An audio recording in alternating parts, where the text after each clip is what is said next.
বন্ধু আজকে আমি মনটা আমার একদম ভালো ছিল না, তাই আমার বান্ধবীকে বললাম যে চল একটু ঘুরে আসি।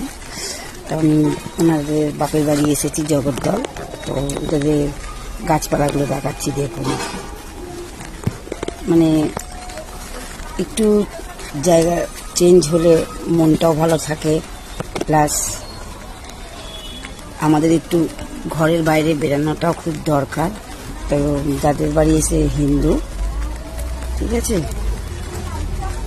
তো এই দেখুন এটা ওদের মনসা থান, আর প্রচুর ফুল ফোটে, এই গাছগুলোই প্রচণ্ড ফুল ফোটে, ঠিক আছে।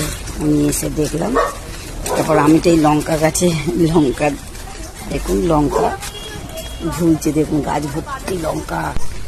এই ফুল কেমন লাগলো আপনারা কিন্তু জানাবেন।